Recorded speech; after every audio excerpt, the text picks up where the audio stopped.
ಯಾವುದೇ ಕಾರಣಕ್ಕೂ ರಾಜೀನಾಮೆ ಕೊಡಿ ಅಂತ ಕೇಳ್ತಕ್ಕಂಥದ್ದಕ್ಕೆ ಇದು ಸೂಕ್ತವಾದಂಥ ಕೆಲಸ ಅಲ್ಲ. ಈ ಒಂದು ಮೂಡಾ ಪ್ರಕರಣದಲ್ಲಿ ಸಿದ್ದರಾಮಯ್ಯನವರು ಭಾಗಿ ಇಲ್ಲ ಅಂತಕ್ಕಂಥದ್ದು ಇವತ್ತೇನು ಸಾಬೀತಾಗಿದೆ.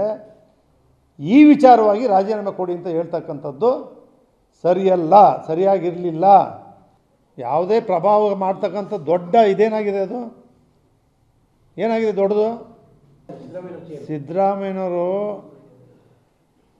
ನಿಮಗೆ ಗೊತ್ತಿರಲಿ, ಕಳೆದ 5 ವರ್ಷದಲ್ಲಿ ಸಿದ್ದರಾಮಯ್ಯನವರು ಲೋಕಸಭಾ ಚುನಾವಣೆ ಆದಾಗ ಅವ್ರು ಇಳಿಬೇಕು, ಇಳಿದೋಯ್ತಾರೆ ಅಂತ ಜನ ತೀರ್ಮಾನ ಮಾಡಿದರು. ಲೋಕಸಭೆಯಲ್ಲಿ ಅವ್ರು ಇಳಿಲಿಲ್ಲ, ಅಲ್ಲೇ ಡೆಲ್ಲಿನಲ್ಲೇ ಬಿದ್ದೋಗ್ಬಿಡ್ತು. ಅವ್ರ ಭವಿಷ್ಯ, ಅವ್ರ ಅದೃಷ್ಟ ಗಟ್ಟಿಯಾಗೇ ಇದೆ. ಅವ್ರು ಇರೋವರೆಗೂ ಗಟ್ಟಿಯಾಗಿರ್ತಾರೆ ರಾಜಕಾರಣದಲ್ಲಿ.